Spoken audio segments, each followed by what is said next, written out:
Bulletin का बाकायदा आगाज करें। सबसे पहले आपको बताएं कि कर्ज प्रोग्राम की बहाली के लिए पाकिस्तान और IMF के दरमियान मुज़ाकरात में डेडलॉक। पॉलिसी सतह की बातचीत के दौरान फरीकैन के दरमियान समझौता नहीं हो सका।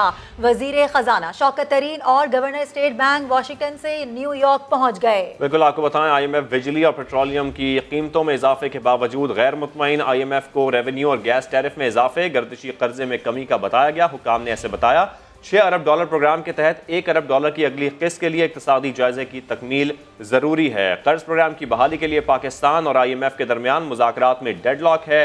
पॉलिसी सतह की बातचीत के दौरान फरीकैन के दरमियान समझौता न हो सका। वजीर खजाना शौकत तरीन और गवर्नर स्टेट बैंक वाशिंगटन से न्यूयॉर्क पहुंच गए हैं, जबकि सेक्रेटरी खजाना भी IMF से मजीद मुज़ाकरात के लिए वाशिंगटन में मौजूद हैं। इसके साथ साथ आपको ये भी बताएं कि 15 अक्टूबर की डेडलाइन गुजर गई है। फरीकैन के दरमियान मुज़ाकरात ताहाल बेनतीजा हैं। IMF बिजली और पेट्रोलियम की कीमतों में इजाफे के बावजूद गैर मुतमईन है। आपको बताएं कर्ज प्रोग्राम की बहाली के लिए पाकिस्तान और IMF के दरमियान मुज़ाकरात में डेडलॉक बरकरार है। पॉलिसी सतह की बातचीत के दौरान फरीकैन के दरमियान समझौता ना हो सका, जबकि वजीर खजाना शौकत तरीन और गवर्नर स्टेट बैंक वाशिंगटन से न्यूयॉर्क पहुंच गए। सेक्रेटरी खजाना भी IMF से मजीद मुज़ाकरात के लिए वाशिंगटन में ही मौजूद हैं। कर्ज प्रोग्राम की बहाली, ऐसे में पाकिस्तान और IMF के दरमियान मुज़ाकरात में डेडलॉक बरकरार है। अब भी पॉलिसी सतह की बातचीत के दौरान फरीकैन के दरमियान समझौता नहीं हो सका है। वजीर खजाना शौकत तरीन और गवर्नर स्टेट बैंक वाशिंगटन से न्यूयॉर्क पहुंच गए हैं। सेक्रेटरी खजाना भी IMF से मजीद मुज़ाकरात के लिए वाशिंगटन में मौजूद हैं। अहम खबर से आपको आगाह कर रहे हैं, इस वक्त कर्ज प्रोग्राम की बहाली के लिए पाकिस्तान और IMF के दरमियान मुज़ाकरात में डेडलॉक बरकरार है। आगे बढ़े आपको बताएं, मरियम नवाज का फैसलाबाद में जलसे से धुआंधार खिताब। पेट्रोल की कीमत में रिकॉर्ड इजाफे पर वजीर आजम इमरान खान और उनकी काबीना पर शदीद तनकीद। नवाज शरीफ और इमरान खान की हुकूमत का मुवाजना करते हुए कई सवालात उठा दिए। कहा कि नवाज शरीफ की हुकूमत के मुकाबले में आज PTI की हुकूमत में चीनी, आटा, रोटी और पेट्रोल के दाम आसमान पर पहुंच चुके हैं। कौम बताए चोर कौन है। मरियम नवाज का कहना था कि इमरान खान ने एक ही वादा पूरा किया और वो ये कि पूरी कौम को रुला दिया। इमरान खान वो कहा करता था जब बिजली और पेट्रोल की कीमतों में इजाफा हो तो समझ जाओ कि वजीर आजम चोर है। नवाज शरीफ के दौर में चीनी 50 रुपए किलो थी, आज सिर्फ 3 साल के बाद चीनी 130 को भी क्रॉस कर गई। बताओ चोर कौन हुआ। नवाज शरीफ के दौर में रोटी 2 रुपए और फिर 5 रुपए हो गई, आज जब रोटी 25 रुपए की हो गई तो चोर कौन है। नवाज शरीफ के दौर में बिजली 10-11 रुपए यूनिट हुआ करती थी, आज 24, 25, 26 रुपए यूनिट है, तो कौन है चोर। नवाज शरीफ के दौर में पेट्रोल 70 रुपए लीटर था, आज पेट्रोल 138 रुपए लीटर है, तो चोर कौन है। नवाज शरीफ के दौर में कुकिंग ऑयल 140 रुपए और आज 340 रुपए, चोर कौन है।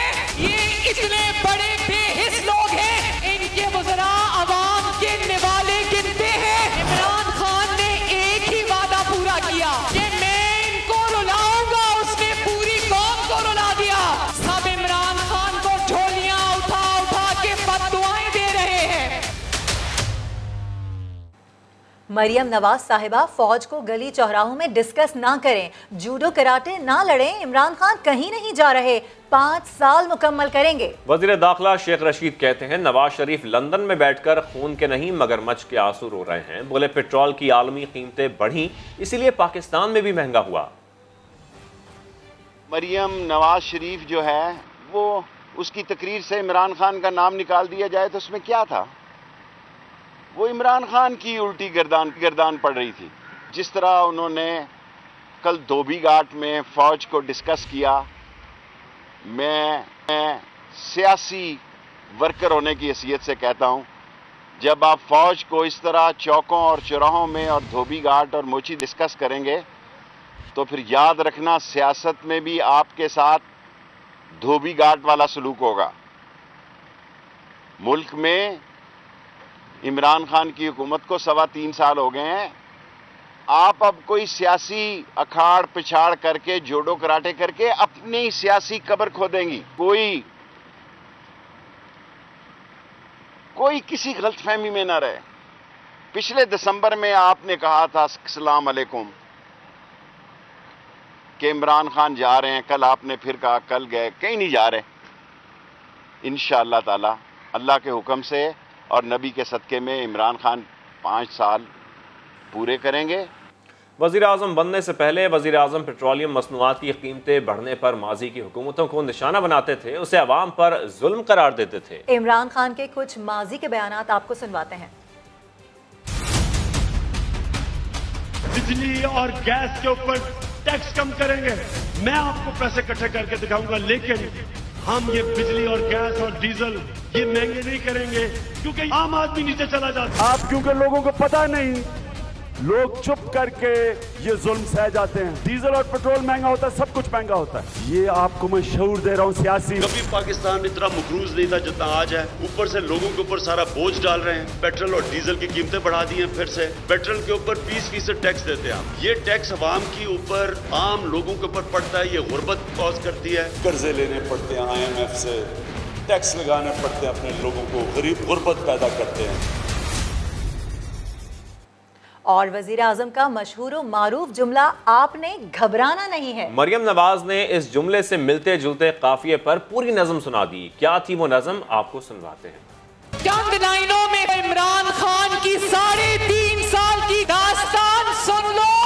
इमरान खान अवाम से ये कहता है कि मैं अगर आटा सब्जी महंगी कर दूं तो आपने खाना खाना नहीं। अगर मैं साबुन महंगा कर दूं तो अवाम में नहाना नहीं। अगर मैं पेट्रोल और डीजल महंगी कर दूं तो आपने कहीं आना जाना नहीं। अगर मैं बच्चों की फीस और किताबें बढ़ा दूं तो आपने अपने बच्चों को पढ़ाना नहीं। अगर मैं दवाइयों की कीमतों में 500 गुना इजाफा कर दूं तो आपने इलाज कराना नहीं। अगर मेरी काबीना, अगर मेरे वज़रा सब कुछ खा जाए तो आपने उस तरफ आना नहीं। मेरे वज़रा डट कर झूठ बोलते हुए आपने शर्माना नहीं। तारीख की बदतरीन करप्शन स्कैंडल्स आपने किसी को बताना नहीं। पिछली हुकूमतें चोर थी, आपने इससे आगे जाना नहीं। बलोचिस्तान में सियासी बहरान, बताएंगे इसी बुलेटिन में।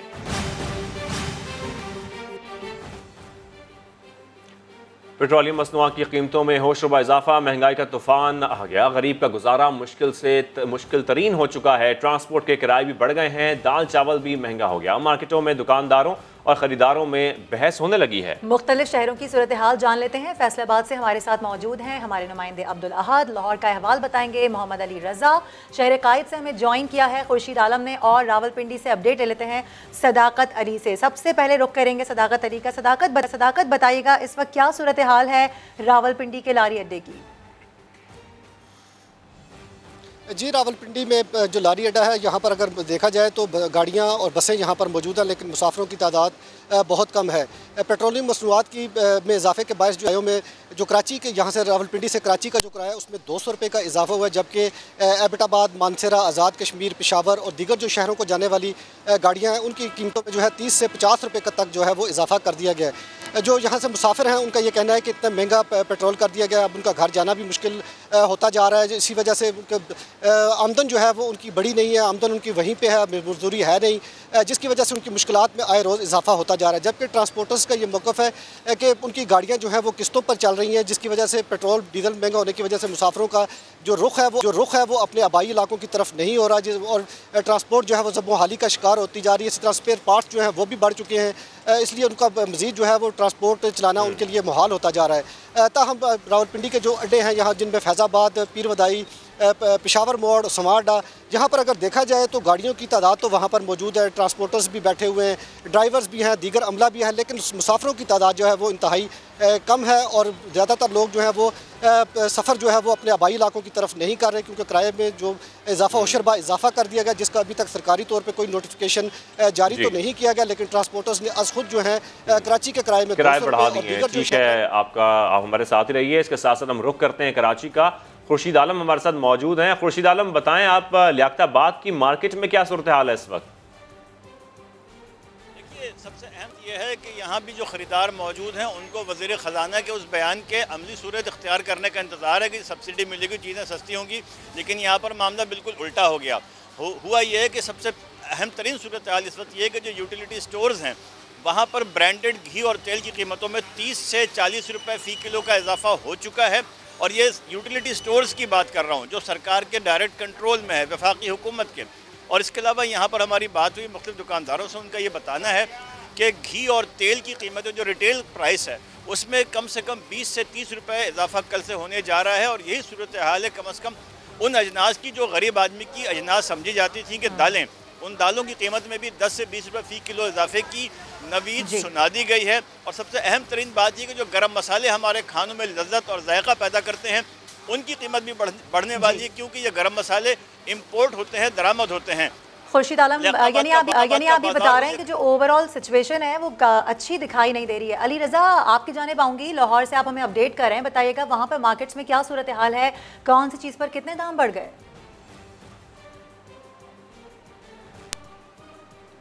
जी बिल्कुल, यहाँ पर भी जो आवाम है वो महंगाई की वजह से काफ़ी परेशान नज़र आ रही है। और जब हम दुकानदारों से बात करते हैं तो वो कहते हैं पेट्रोलियम मसनूआत की कीमतों में इजाफा हुआ है, जिसकी वजह से किरायों में इजाफा हुआ और उसके बाद जो चीज़ें वो महंगी हो गई हैं। और जब हम आवाम से बात करते हैं तो उनका कहना है कि आज हम जो चीज़ लेने आ रहे हैं उसकी कीमत कुछ है और कल जब इसको ले लेंगे तो उसकी कीमत कुछ हो जाएगी, जिसकी वजह से लोग काफ़ी ज़्यादा परेशान दिखाई दे रहे हैं। लोग कह रहे हैं कि हमारी इनकम उतनी की उतनी है, लेकिन जो अखराजात है वो काफ़ी ज़्यादा बढ़ चुके हैं, जैसे आटा, घी, शक्कर, चीनी, दालें, फल, फ्रूट, सब्जियां, तमाम तर चीज़ों में इजाफा होता चला जा रहा है, जिसकी वजह से आम आदमी है वो काफ़ी ज़्यादा परेशान दिखाई दे रहा है। एक जो सब्ज़ी है जो हर बंदे की पहुँच में होती थी, लेकिन अब वो भी बैंगन की अगर बात की जाए तो बैंगन इस वक्त 80 रुपये किलो फ़रोख्त हो रहे हैं, गोंगलू 40 रुपये किलो फ़रोख्त हो रहे हैं। और इसके साथ साथ जो दीगर अशिया हैं उनकी कीमतों में भी इजाफा। और जो फल फ्रूट की बात की जाए तो वो तो गरीब आदमी की पहुंच से दूर दिखाई दे रहे हैं। अवाम इसकी वजह से काफ़ी परेशान है। दुकानदारों से बिल्कुल अवाम परेशान है। अली रज़ा, अब फैसलाबाद का भी रुख कर लेते हैं। अब्दुल अहद हमारे साथ मौजूद हैं। अब्दुल अहद, फैसलाबाद के अवाम और दुकानदार का हुकूमती फैसलों पर क्या रद्द-ए-अमल देख रहे हैं आप?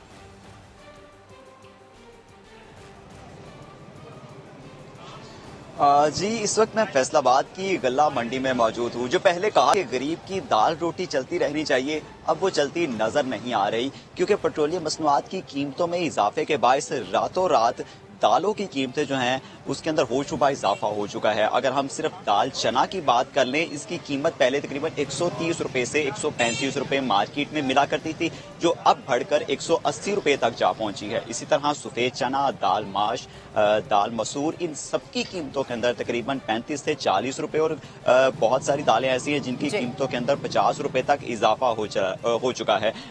इस वक्त जो है मार्केट में सूरत हाल नजर आ रही है, आवाम बहुत ज्यादा परेशान हो चुकी है, क्योंकि फैसलाबाद का तकरीबन 60 से 70% तबका जो है वो यहाँ की सनत, जो टेक्सटाइल सनत है उससे वाबस्ता है, मजदूर तबका है और उन्हें बहुत ज्यादा मुश्किलात का सामना करना पड़ रहा है, क्योंकि टेक्सटाइल की वो बुरी हालत है और उन्हें ना तो दिहाड़ी मिलती है और ना ही वो अब अपने घर का चूल्हा जला सकते हैं। एक दाल सस्ती हुआ यानी फैसलाबाद की जो आप बात करें वहाँ पर भी हर सेक्टर का यही हाल है, तमाम लोग वहाँ पर भी परेशान हैं। हमारे नुमाइंदगान इस्लामाबाद, कराची, लाहौर और फैसलाबाद से अपडेट कर रहे थे। बेहद शुक्रिया आप तमाम का। आगे बढ़े आपको बताएं, ऑपोजिशन लीडर शहबाज शरीफ की एक बार फिर हुकूमत पर तनकीद। ट्वीट किया कि पीटीआई हुकूमत अपनी नाअहली से मुसलसल मायूसी और इंतशार फैला रही है, जिससे रियासत और शहरियों के दरमियान रिश्ता कमज़ोर हो रहा है। ये बहुत ही ख़तरनाक सूरत हाल है हुक्मरान टोले की बढ़ती हुई अवाम दुश्मन और बेहिसी पर मबनी पॉलिसियों के संगीन मुजम्मरात इंतहाई परेशान कुन हैं। अपोजिशन लीडर शहबाज शरीफ की जानिब से ट्वीट किया गया है। एक बार फिर हुकूमत पर तनकीद की गई। उन्होंने कहा कि PTI हुकूमत अपनी नाअहली से मुसलसल मायूसी और इंतशार फैला रही है, जिससे रियासत और शहरियों के दरमियान रिश्ता कमज़ोर हो रहा है। उन्होंने कहा कि ये बहुत ही ख़तरनाक सूरत हाल है। हुक्मरान टोले की बढ़ती हुई अवाम दुश्मन और बेहिसी पर मबनी पॉलिसियों के संगीन मुजम्मरात इंतहाई परेशान कुन हैं। आगे बढ़े और आपको बताएं कि पीपल्स पार्टी कराची के बाग जिना में आज जलसा करेगी। पंडाल सजा दिया गया है, कुर्सियां भी लग गई हैं। चेयरमैन पीपल्स पार्टी बिलावल भुट्टो जरदारी समेत दीगर कायदीन खिताब करेंगे। इस्लामा के नुमाइंदे संजय साधवानी से मजीद तफसील जानते हैं। संजय, बताइएगा तैयारियां कहां तक पहुंची हैं और खिताब कब किया जाएगा चेयरमैन पीपल्स पार्टी की जानिब से? जी बिल्कुल शाहजेब, तैयारियां मुकम्मल हो चुकी हैं। बिलावल भुट्टो जरदारी का खिताब रात के होने का इम्कान है। शाम 4:30 से 5 बजे जलसे का बाकायदा तौर पर आगाज़ किया जाएगा। मेरा कब में अगर कैमरामैन मरगूब हुसैन आप देखा है तो आप देख सकते हैं 120 फीट चौड़ा और 50 फीट लंबा स्टेज तैयार किया गया है। पीपल्स पार्टी का दावा है कि बाग जिना ग्राउंड में हज़ारों की तादाद में कुर्सियाँ लगाई गई हैं। ये सानिया कारसाद के शोहदा की याद में हर साल पीपल्स पार्टी 18 अक्टूबर को ये जलसा करती है, लेकिन क्योंकि कल से 12 रबीउल के रैलियाँ और जुलूस निकलना शुरू होंगे तो इससे पहले जो है ये जलसे का एहतमाम किया गया है। पीपल्स पार्टी का ये भी कहना है कि सिंध भर से काफ़िले यहाँ पर आएंगे। जियालों को जो शहीद जियाले हैं उनको खराज अकीदत पेश की जाएगी। बिलावल भुट्टो जरदारी जो उनकी तकरीर का आज का जो मतन बताया जा रहा है कि वो महंगाई पर फोकस रखेंगे, पेट्रोल प्राइस और वफाकी हुकूमत की जो पॉलिसियाँ हैं उनको शदीद तनकीद का निशाना बनाया जाएगा। इस ग्राउंड में पीपल्स पार्टी ने PDM के साथ मिलकर एक जलसा किया था, जिसके बाद PDM ने इस ग्राउंड में जलसा किया था। उसके बाद इस दफ़ा पीपल्स पार्टी खुद अपनी सियासी ताकत का मुजाहरा करने जा रही है। शाम 5 बजे जलसे का बाकायदा तौर पर आगाज़ होगा। शाम 5 बजे जलसे का बाकायदा तौर पर आगाज़ कर दिया जाएगा। बहुत शुक्रिया संजय। अपोजिशन लीडर सिंध हलीम आदिल शेख ने चेयरमैन पीपल्स पार्टी बिलावल भुट्टो से सवालात के जवाबात मांग लिए। कहते हैं बिलावल बताएं पंजाब में आटा सस्ता और सिंध में महंगा क्यों है, यहाँ के बच्चे स्कूल क्यों नहीं जाते। वो कराची में न्यूज़ कॉन्फ्रेंस कर रहे थे। जनाब बिलावल जरदारी साहब, मुझे बताइए कि 13 साल में 8,900 अरब आप 8.9 ट्रिलियन रुपीस आपके पास आए, कहाँ खर्च हुए?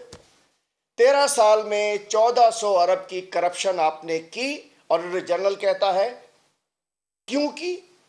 13 साल में जो आपके 1.6 ट्रिलियन का डेवलपमेंट का बजट था 1600 अरब का, उसमें से 44% आपने करप्शन की। ये मैं नहीं कहता, प्लानिंग एंड डेवलपमेंट डिपार्टमेंट आपका बताता है। पंजाब में आटा 55 रुपए केजी है, सिंध में आटा 75 रुपए केजी क्यों है? 20 किलो की बोरी 400 रुपए महंगी है।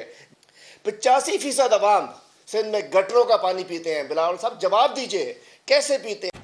और डॉलर्स की स्मगलिंग और जखीरा अंदोजी के खिलाफ FIA का क्रैकडाउन, तहकीकात बड़े सरकारी बैंक तक पहुंच गईं। जराये के मुताबिक FIA ने कराची में नेशनल बैंक के हेड ऑफिस पर छापा मारकर नायब सदर को हिरासत में ले लिया। खातून समेत 3 अफसरान छापे से पहले ही फरार हो गए। तर्जुमान नेशनल बैंक FIA छापे से लाइल्म निकले। मुजफ्फरगढ़ के इलाके पीर जहानिया के घर में आग लगने से 4 बच्चों समेत 7 अफराद जाम बहक हो गए। बदकिस्मत खानदान के नौजवान ने वाक़े को दुश्मनी करार दे दिया। महबूब के मुताबिक डेढ़ कबल पसंद की शादी की, जिस पर ससुराल वाले खुश नहीं थे। आग लगी या लगाई गई, पुलिस ने मुख्तलिफ पहलुओं से तहकीकात शुरू कर दी हैं। शिराज बशीर की रिपोर्ट।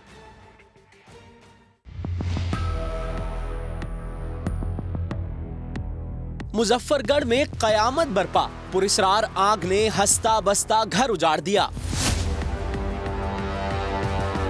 रेस्क्यू एहलकारों ने 1 घंटे की कोशिशों से आग पर काबू तो पा लिया, मगर जहानिया के इस खानदान के 7 अफराद की जिंदगी छिन गई। जाँ बहक होने वालों में 2 खवातीन और 2 माह से 10 साल के 4 बच्चे भी शामिल हैं। पसंद में शादी की रिश्ता ना लेना है। अच्छा। फिर मेरा उन्हें जमात रहा, उन्हें क्वादा रह गया, उन्हें रिश्ता नहीं देता। बोला 1-2 दफा लड़े यान असा क्यों कशा नहीं करें, ऐसा ही प्रयास की थी। मछली के शिकार पर जाने की वजह से महबूब तो बच गया, लेकिन उसकी बीवी और 4 माह की बच्ची हमेशा के लिए जुदा हो गई।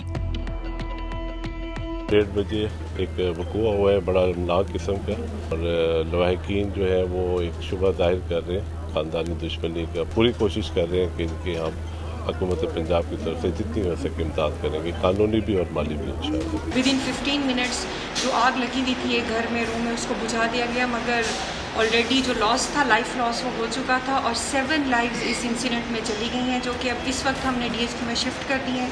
आग लगी या लगाई गई, वजीर आला पंजाब ने वाक़े की हर पहलू से तहकीकात का हुक्म दे दिया। पुलिस ने वाक़े में बच जाने वाले शख्स की मुद्दत में मुकदमा दर्ज करके वाक़े की तहकीकात शुरू कर दी हैं। शहराज बशीर की रिपोर्ट आपने मुलाहिजा की है। इस वक्त टेलीफोन लाइन पर हमारे साथ हमारे नुमाइंदे शहराज बशीर ही मौजूद हैं, उनसे बात कर लेते हैं। शहराज, इस तरह की खबरें आ रही हैं कि आग लगी नहीं बल्कि लगाई गई है और वाक़े में बच जाने वाले महबूब ने यह इल्ज़ाम लगाया है कि रिश्तेदारों में पसंद की शादी पर झगड़ा था, इस वजह से ये वाक़या पेश आया। जी बिल्कुल ऐसा है कि ये 7 अफराद जो एक ही खानदान से ताल्लुक़ रखते थे। इनकी हलाकत के बाद ये महबूब नामी नौजवान जो है, जो जिंदा बच गया था किसी काम के सिलसिले में दूसरे शहर गया हुआ था, इसने अब इल्ज़ाम आयद किया और पुलिस को बाकायदा दरख्वास्त दी है कि इनका जो मुलजमान के साथ जो मुबैना मुलजमान है उनके साथ झगड़ा चल रहा था, जिस पर उनको खदशा है कि उन्होंने इनकी जानिब से घर में आग लगाई है। इस पर पुलिस ने फौरी मुकदमा दर्ज कर लिया 2 अफराद के खिलाफ, मंजूर हुसैन और साबिर हुसैन के खिलाफ। इसके अलावा पुलिस जो है तमाम जो शवाहिद वो इकट्ठे कर रही है, चाहे वो अभी मुआयना किया गया, फोरेंसिक टेस्ट के लिए भी नमूने भिजवाए गए हैं। इसके अलावा इस बताया जा रहा है कि पुलिस ने FIR तो दर्ज कर रही है, लेकिन इस केस को वज़ीर आला ने नोटिस लिया है, इसको बड़ी बारीकबीनी से इसका जायजा लिया जा रहा है। ठीक है, बहुत शुक्रिया, इस हवाले से आप आगाह कर रहे थे। और कराची से खबर शामिल कर रहे हैं। एमजिना रोड के करीब पटाखों के गोदाम में आग लग गई है। मजीद जानेंगे समा के नुमाइंदे शाहनवाज कादरी से। जी शाहनवाज, अपडेट कीजिए। देखिए बिल्कुल इस वक्त मैं एमजिना रोड पर मौजूद हूँ, जहाँ पटाखे बनाने वाले कारखाने के अंदर जो है आग लगी है। आग की शिद्दत आप देख सकते हैं कि पीछे मेरे एक गाड़ी नजर आ रही होगी जो मुकम्मल तौर पर जलकर खातर हो चुकी है। यहाँ पर पटाखों की आवाज़ें आ रही हैं, मेरे पीछे आपको नजर आ रहा होगा एक और गाड़ी है इस वक्त जो जल रही है और फायर ब्रिगेड के अमला यहाँ पर पहुँच चुका है, पुलिस यहाँ पर मौजूद है, आग पर काबू पाने की कोशिश की जा रही है। इब्तदाई तौर पर बताया जा रहा था कि यहाँ पटाखों का गोदाम था जिसमें आग लगी थी और आग बढ़ते बढ़ते जो इस वक्त आप मेरे पीछे देख सकते हैं कि 2 गाड़ियों को अपनी लपेट में ले चुकी है। ठीक है शाहनवाज, बहुत शुक्रिया, सिलसिले में आपने आगाह किया। और दूसरी जानिब मुल्क में कोरोना के नए केसेस में नुमाया कमी आई है। NCOC के मुताबिक 44,831 टेस्ट किए गए, 720 नए केसेस रिपोर्ट हुए, जबकि मस्बत केसेस की शरह 1.6% रही। जेर इलाज 17 मरीज इंतकाल कर गए। Welcome back. अब आपको बताएं, मुख्तसर फॉर्मेट की बड़ी जंग का आगाज आज से हो रहा है। T20 वर्ल्ड कप के पहले मरहले के इफ्तिताही रोज ओमान और PNG, बांग्लादेश और स्कॉटलैंड की टीमें टकराएंगी। Welcome back. कोयटा का इलाका सरियाब मिल मसाइल का गढ़ बन गया है। इलाके में दरपेश मसाइल की कहानी जानते हैं शहरी मलिक फैसल की ज़बानी।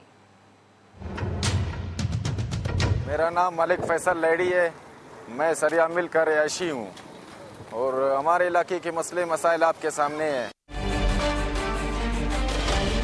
MPA हमारा नसरुल्लाह ज़ेरे साहब है और आज से 10 साल से वो यहाँ पे MPA है। एक दफ़ा हमारे पास आया है, उसके बाद हमारे पास आया ही नहीं है। सड़कों का तो नामो निशान ही नहीं है और इस कदों ने हम लोगों का जिंदगी अजाब में डाला हुआ है। हर जगह पे यही हाल है हमारा लोगों का। ये नहीं है कि मैं आपको ये एक दिखा रहा हूँ, काफ़ी और जगह यहाँ पे ऐसे पड़े हुए जो ना कोई कचरा उठाता है, जिसकी वजह से बीमारियाँ भी ज़्यादा फैल रहा है। मैं ये मुतालबा करना चाहता हूँ कि बराए मेहरबानी हम लोगों के ऊपर रहम खाओ। गवादर जीप रैली अपने इख्तिताम की जानिब गामजन है। इस पर मजीद जानते हैं समा के नुमाइंदे सदाकत बलोच से। सदाकत, अपडेट कीजिए। आज के इस रेसर में कुल 28 गाड़ियां हिस्सा ले रही हैं, जिनमें से साहिबजादा सुल्तान जो कि नामवर रेसर है, उसकी गाड़ी टेक्निकल फॉल्ट की वजह से ख़राबी के बायस रेस से आउट हो चुकी है और यहाँ इस रेस में तकरीबन 4 ख़वातीन और 3 इंटरनेशनल जो रेसर हैं वो भी हिस्सा ले रहे हैं। और ये इसका जो ट्रैक है वो 240 किलोमीटर सहरा और पहाड़ी इलाकों पर मुश्तमिल है। आज के इस रेस के चैम्पियनशिप के दरमियान जो कि ख़तरों के खिलाड़ी हैं उनके दरमियान सख्त मुकाबला भी अभी तक जारी है और शाम गए मुतवक्का है कि वज़ीर आला बलूचिस्तान पहुंच जाएंगे यहाँ पर और तकरीब तकसीम इनामात भी का भी इनकाद होगा, जिसमें म्यूज़िकल शो और सकाफती शो भी होगा और इसके अलावा आतिशबाजी भी। जी ठीक है सदाकत, आपका शुक्रिया। फिल वक्त इतना ही। एक ब्रेक के बाद हाजिर होंगे हेडलाइंस के साथ। देखते रहिए समा।